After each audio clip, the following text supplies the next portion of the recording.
taxes and the like. I want to get into this, and we're going to get into some of the other political developments as well with the Wall Street Journal's features editor, James Taranto. We've got Cabot Phillips of campusreform.org, a media director there, Michael Starr Hopkins, Democratic strategist. James, you know, we talk about the outside developments here, and I'm not talking about eclipses of the sun. I am talking about how the time frame seems to be getting pushed back for a lot of these initiatives Republicans want, and the president dearly wants to change the dynamics. How likely is it we're even going to get to tax reform this year? Well, that's a good question, and I don't really know. I mean, the reason I think you work at the Wall Street Journal. You guys know everything. Well, our job is to find out what's going on and report what happens. It's not we're not fortune tellers. But you know, we saw with the health care that the Republican Party is very disunited, and of course they only have 52 votes in the Senate, which means they can afford to lose 2 and no more than that. Now, maybe they'll be more united on tax reform than they were on health care, but I'm the most optimistic one can be at this point. Do you think there are burnt bridges between the president and Mitch McConnell with this war of words? The president escalated it, saying that he essentially botched what was presumably an easy win. I don't know. Mitch McConnell strikes me as a very professional guy. He strikes me as a guy who, you know, does his job. I don't think he's going to take this all that personally. But he started it, when the Trump loyalists say, by saying the president had unrealistic expectations going into this. What do you think? I think Mitch was right about that. You do? Okay.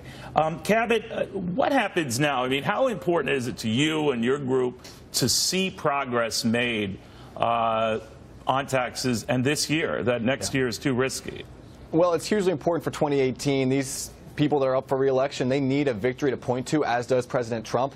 But for anyone to imply that it's going to be easy to pass tax reform just because it's an issue most conservatives agree on, they need to look at history. The last time tax reform was passed, back in '86, President Reagan had an approval rating about in the 60s, and it still took him almost a year to get a meaningful tax reform passed. And obviously, the Republican Party is coming off of a hard defeat with health care, and so the party is more divided than it was then. I think it's going to be very difficult to get something done, but they need to do their best. They made a promise to the American voters, and it's going to be detrimental to all the Republicans that are looking for re-election if they don't have a victory to point to in 18. And the '86 tax reform, I just point out, was bipartisan. That was a time when the parties were able to get together and pass legislation. Absolutely right. And had to, because the Democrats controlled the House. And by the way, there was a first wave to this in '81 that carried into '82 before we got the real reform in '86.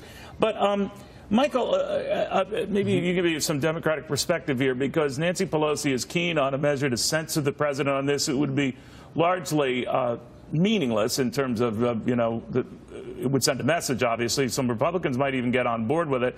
But is it too much of a distraction here? And is that really the intent of Democrats, to kill this off, to kill this president's initiatives off, to maybe to kill him off? Not physically, but you get my point. Listen, the president has been his own worst enemy. Every time he has an opportunity to open his mouth and say something that inspires the country, instead he chooses divisive rhetoric. And, you know, that's not Nancy Pelosi that's doing that. But wouldn't you argue that censoring anyone, meaningless as it is at this point, is really going to advance the ball? Yeah, I mean, I actually think a censure is something that's appropriate in this kind of instance. We had a national tragedy happen, and the president, instead of being unifying, chose to side on the side with the alt-right. Well, if memory serves me right, everyone and his uncle has come down hard on him like a ton of bricks, so would censure, what would that add here? It depends. He started out coming out hard, and then he backed off, and he went back and forth. I think the censure is it's a statement from both Democrats and Republicans that that type of behavior isn't something that either side stands for. And I think it historically sets a good standard. Whether you're on the right or left of this, but it is a huge distraction for the president now. Maybe that changes a little bit with his foreign policy speech tonight in Afghanistan and Asia. But he's got to get some gravitas here, right? I suppose. I mean, this is, I would say, the least authoritative president we've had in my lifetime. What I mean by that is that he doesn't project authority. Barack Obama, for example, after the Tucson shooting and after the Charleston shooting, he came out and said things that were very, you know, that had an inspiring and healing effect. He wasn't so good after, say, Sandy Hook, when he came out and made it into something about gun control. He was also not authoritative when there were terrorist attacks, and he took the opportunity to lecture people about Islamophobia. But this president could still surprise you, right? He could, but at this point I think it would be very surprising. He just doesn't seem to have it in him to project that sort of authority that other presidents, well, that George W. Bush projected it's after presidential, 9/11, but he's not presidential. You could look at right real quickly and get a sense that the president might have a second shot at this, much as he was praised for how he addressed a speech to Congress in January, that this might be a moment to do that. And if he does not, or fails to connect in a way that most Americans, when it comes to foreign policy matters, give their presidents much wider, latitude than they would on some domestic issues, this is an important speech in that case, right? And this will also be the first major address he's given to the nation since Kelly took over, so that could have some impacts as well. But let's not kid ourselves. John Kelly, the four-star general, is now his chief of staff, right? Correct. Let's not kid ourselves, though. Even if he were to give an inspiring speech, do we really think those on the left and the media would come out and say, he did it, he united America, he gave the speech we all needed? They've already made up their minds about the narrative that they're going to bring about after this speech. It may, that's just not true.